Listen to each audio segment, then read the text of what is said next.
overall has a lot of fear, drama, action. And the best part is the characters that we have, the actors that we have, they've tried to put the life in the characters. They've tried to make this film a real scenic view in front of the audience. And as per the poster that you all have just seen, I would like to take you through this. So we believe that the poster is one of the most important visual element that comes in movies marketing campaign, and it serves as a visual representation of the story, the character and the tone of the film.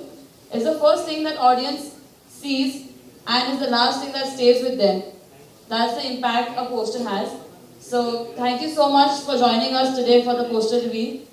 And sir उनको 2-2, 3-3 दिन भूखे रखा जाता था और जाहिर सी बात है कहीं भेजने के लिए। अगर वो नहीं जाते थे ना तो उनको लास्ट में एक बिहार में ना एक इंजेक्शन आता है, भैंस को लगाया जाता है दूध देने वाला, वो इंजेक्शन उनको लगाया जाता था। पूरा बॉडी पे सिगरेट उनको दागा जाता था। अब आप सोचिए, हम तो आप सुन के हो उनके ऊपर ये सब हुआ है। जब मैंने उनका दिखाया जब उसने तो लिटरली मेरा मतलब अजीब हो गया था मेरा उनको देख के। ये तो कुछ भी नहीं है, बहुत सारी चीज़ें हैं। मतलब उनको ऐसे ऐसे मतलब टॉर्चर किया जाता था ना कि नाखून उखाड़ लेते थे वो लोग। जो वहाँ की वार्डन थी ना इतनी खतरनाक थी, अगर उनके आप नहीं मानोगे तो या तो आप मरोगे, एसिड तक डाल दिया जाता था। मैं यहाँ बोलना नहीं चाहूँगा, मीडिया है, उनके बॉडी पार्ट पे एसिड तक डालते थे वो लोग, इतना खौफ था। सर मेरा दूसरा सवाल इसी से रिलेटेड है, जो बालिका गृह होता है जहाँ लड़कियाँ होती हैं, जी आपने तो सुना है ऐसी घटना हुई है। जी जी हमने सुना, हमने अखबारों में सुना। सर ऐसी घटना को रोकने के लिए क्या कुछ हो सकता है, अगर आप कुछ सुझाव आपका हो? सर इसको रोकने के लिए मैं, आप और सरकार जब तक एक नहीं होंगे कुछ नहीं होगा। बिकॉज क्या है, हम लोग सिर्फ जाके देख लेते हैं, या हम जो फंडिंग करते हैं जो एनजीओ को, ठीक है ना, वो डायरेक्टली एनजीओ के पास जाता है। हम कभी पूछते नहीं है एनजीओ से वो लगाते कहाँ हैं। सरकार जो फंडिंग करती है एनजीओ को, वो पूछते भी नहीं है कि कहाँ यूज़ हो रहा है। इसमें भी वही हुआ था। एनजीओ खुली, फंडिंग सरकार कर रहा था, टैक्स हमारा जा रहा था, लेकिन हमने कभी पूछा ही नहीं कि वहाँ होता क्या था। वो तो अगर बॉम्बे से टीम नहीं जाती बिहार में तो इस चीज़ का आज उजागर नहीं होता। बिहार वाले तो शांत बैठे थे, उनको कोई मतलब ही नहीं था। सर एक सवाल और मेरा, जो मैंने अखबार में पढ़ा था जी, इस कांड के अंदर एक राजनेता इन्वॉल्व था जो सत्ताधारी था। जी। क्या उससे भी आपने उसमें दिखाने की कोशिश? बिल्कुल सर, मैंने कहा ना कि मैं रियल, बस आप समझ लीजिए कि नाम चेंज है हकीकत सब कुछ। बिकॉज जैसे आप मीडिया वाले हैं, मेरे एक मित्र है मीडिया की, अभी बहुत बड़े पोस्ट पे है। तो जब मुझे धमकी आया तो मैंने उसको कॉल किया था, तो उसने कहा कि वो सब छोड़ दो, बस इतना प्रॉमिस करो कि मजाक नहीं करना इस फिल्म के साथ। बिकॉज उसमें इतना इन्वॉल्व थी उसमें कि उसको पीटा गया था उस लड़की को। आप समझ लीजिए कितना वो है। तो जाहिर सी बात है, हम इस पिक्चर को वैसे नहीं लेके जा रहे हैं, हम प्रॉपर रियल ही रख रहे हैं। बस थोड़ा सा नाम अलग है, बिकॉज आपको पता ही है फिर क्या होना है। 2.5 साल की सरकार बची हुई है, पिक्चर भी रिलीज़ करनी है, तो थोड़ा सा है, लेकिन पब्लिक सब जानती है। सेंसर में कितनी बार रिजेक्ट हुई है? 2-3 बार।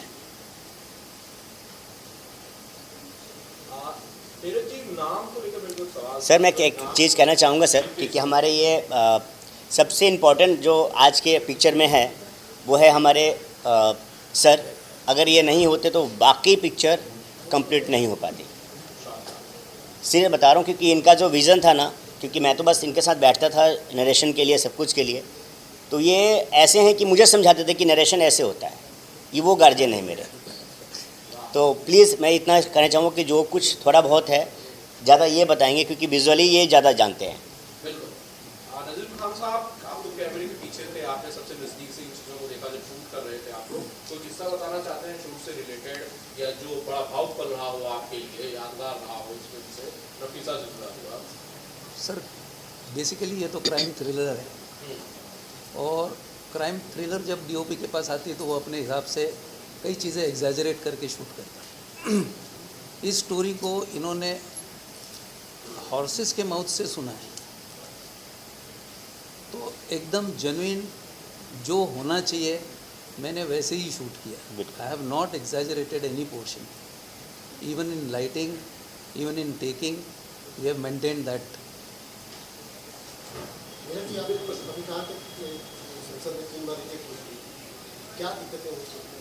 कुछ सीन को लेकर टॉर्चर, आपको पता है सर, ब्लडिंग ज़्यादा नहीं दिखा सकते, टॉर्चर ज़्यादा नहीं दिखा सकते, क्योंकि उनके लिए तो लड़कियाँ इंपॉर्टेंट है ना। अब आजकल तो सेंसर बहुत ज़्यादा हो गया है, आप साला बोल दोगे तो काट देते हैं। तो उस चीज़ के लिए हुआ था, जैसा कुछ ज़्यादा वो नहीं था। क्रिएटिव लिबर्टी के नाम पर मेकर्स अपनी तरफ से बहुत सारी चीज़ें धीरे आजकल ऐड कर देते हैं, आप फिल्म को थोड़ा सा कमर्शियली ज़्यादा कामयाब बनाने के लिए, या फिर थोड़ा मैं ये कहूँ कि कलर करने के लिए, बाकी चीज़ों को ऐड करने के लिए। कुमार नीरज ने इस फिल्म में क्या कोई क्रिएटिव लिबर्टी ली और ली है कि नहीं? सर इतना ही कहूँगा कि कुछ भी नहीं ली है क्रिएटिविटी, यहाँ तक कि हमने तो रियल रखा है। जो मेरे आर्टिस्ट है उसको मेकअप तक नहीं किया है। जी हमारा जो मेरी जो मेन बच्ची है, मैंने रियल रखने के लिए उसको मेकअप तक नहीं किया है, ठीक है। और जिसको भी मतलब यहाँ तक कि मैंने सब कुछ रियल ही रखा है, कोई सजावट नहीं किया है। आर्ट में भी देखेंगे तो वैसे ही जैसे बिहार में होता है ना, बिखरा हुआ सामान, हमने वही रखा है। खूबसूरती नहीं दिखाई है कि भाई हम सजा देते हैं, लाइटिंग ये कर देते हैं, वो कर देते हैं, नहीं। हमने कपड़े भी वही यूज़ किए हैं। जो हमने ये नहीं कि भाई ब्रांडेड कपड़े हम यूज़ कर रहे हैं उनको दिखाने के लिए, नहीं। हमने वही जो वहाँ पे पहने जाते हैं। तो कहीं पे भी हमने कोई अपने हिसाब से वो नहीं लिया, जो रियल चीज़ था हमने वही वो करा है। जी सिमरन कौशिक जी, आप जरा बताइए फिल्म से जुड़े हुए अपने अपने हिस्से की कहानी जो है वो आप सुनाइए ज़रा। जी प्लीज़। मेरे हिस्से की कहानी कुछ ऐसी है। मैं नीरज जी को ऑफिस में पहली बार मिलने आई थी एंड हमारी मीटिंग कुछ होनी थी शायद हाफ एन आवर की, और मुझे आज भी याद है कि मैं 4 घंटे बाद हमारा डिस्कशन इस लेवल पे जा चुका था कि सिमरन जी ये स्टोरी है और हमको इसको ऐसे करना है। वो दिन आज का दिन हम दोनों ने एक दूसरे का साथ नहीं छोड़ा है।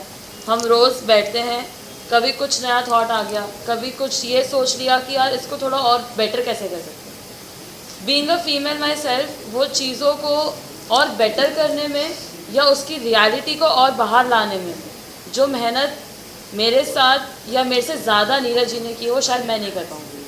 क्योंकि एक बैरियर कहीं ना कहीं आ जाता है कि यार जो एक लड़की के साथ हुआ है उसको आप किस तरह दिखाओगे। बीइंग अ फीमेल, मैं खुद अगर उस पोजीशन पे अपने आप को रखूं तो शायद मैं उस चीज़ के बारे में बात भी नहीं कर सकती। बट उस चीज़ को इन्होंने उस लेवल पे जाके दिखाने की कोशिश करी है कि जो भी इस मूवी को देखेगा वो एक बार तो सोचेगा कि यार मेरे साथ होता तो मैं क्या करती, या अगर हमारे साथ हुआ होता, वो एक सिगरेट का बड अगर हमारे शरीर पे कहीं लगता तो उसका दर्द कितना होता है वो महसूस होगा इस मूवी के थ्रू। तो ये मूवी उस लेवल पे जाके आपको छूने वाली है। नीरज जी, कुमार नीरज जी, इस फिल्म का आपने बल्कि पोस्टर से लॉन्च किया है, इसका ट्रेलर हम कब तक देख पाएंगे? इसका टीज़र हम इसी मंथ रिलीज़ कर रहे हैं 1 वीक के अंदर। हाँ, और मैं एक बात बताना चाहूँगा कि इसमें एक आर्टिस्ट है मनीषा ठाकुर। हमने एक सीन शूट किया था उनके साथ, और जो मैंने सोचा नहीं था, मतलब कि भाई ये, क्योंकि वो जलने उलने का पूरा सीन था, उनके ऊपर शूट कर रहे थे हम लोग, पूरा हाथ जलाने का सब कुछ था। करीब 8 घंटे वो पूरा सीन चला था। वो लड़की रूम से बाहर तक नहीं आई थी। करेक्टर मतलब छोड़ ही नहीं थी कि मैं बाहर तो मतलब मुझे छूट जाएगा करके, वो वही के वही थे। और जो हमारे जो आर्टिस्ट थे, हमारे बहुत प्यारे आर्टिस्ट थे वो, मतलब एक्टर तो अपना क्या नाम है उनका, अक्षय वर्मा जी, वो साथ में थे। और दोनों ऐसे थे कि अब पूछिए मत। वो चीज़ पूरा रियल हो के आया हमारे पास फुटेज जो अब शूट कर रहे थे। वहाँ पे सबके सब वही दर्द महसूस कर रहे थे जो वो लड़की कर रही थी। अब टीज़र में वही चीज़ आप देखेंगे, हमने स्पेशली वही डाला है ताकि फील तो हो कम से कम। तो मैं बहुत शुक्रिया हूँ जो आर्टिस्ट हमारे, क्योंकि उन्हें बहुत कुछ दिया है हमें अपने करेक्टर से, मतलब सब कुछ रियल दिया है, कोई तामझाम नहीं। नीरज जी, बहुत सारे लोग सवाल करेंगे कि भाई बिहार में नॉर्थ में कहानियाँ बहुत सारी हैं, लेकिन कुमार नीरज साहब को दिखता है तो वेल्स ऑफ बिहार दिखता है, और उसके बाद नफीसा की कहानी दिखती है। अपराध के प्रति, अपराध से जुड़ी हुई कहानियों पर ज़्यादा ध्यान दे रहे, ज़्यादा इंपॉर्टेंस दे रहे हैं उनको? नहीं सर, मैं बात काटना चाहूँगा। स्पार्क मीडिया कभी भी अपराध को बढ़ावा नहीं देती है सर। हम एक ही पोर्शन देखेंगे। कहने का मतलब है कि बिहार में क्या हमेशा अपराधी होता है? आपको लगता है? तो सारे आईपीएस वहीं से हैं। अभी जो लेटेस्ट आया है ना नंबर 1 पे, वहीं पे है, बिहार का ही है। तो ऐसा नहीं है सर। मेरा पॉइंट ये है कि जिसमें हम मैसेज देखते हैं ना, जैसे अब नफीसा में है, नफीसा में एक मैसेज है कि माँ बाप के लिए, जैसे बच्चियों को अपने करीब ज़्यादा रखो इस उम्र में, बच्चियों को है कि ज़्यादा माँ बाप को अपने दोस्त बनाओ, बाहर नहीं। तो जिसमें मुझे मैसेज दिखता है मैं वो स्टोरी उठाता हूँ। ये तो सर बिहार से ज़्यादा स्टोरी किसके पास है? पहला ऐसा राज्य है बिहार जो वैशाली, जो किसी का गुलाम भी नहीं है। तो बिहार से ज़्यादा किसी के पास कुछ नहीं है। तो स्टोरी तो सर आधे से ज़्यादा तो बिहार की स्टोरी होती है। सलमान खान को स्टार बना लो, दबंग बिहार की स्टोरी है। तो सर ऐसे बहुत सारे स्टोरी है जो बिहार से है, लेकिन मैं वही उठाता हूँ जो मैसेज वाला होता है। Any more questions? Thank you so much.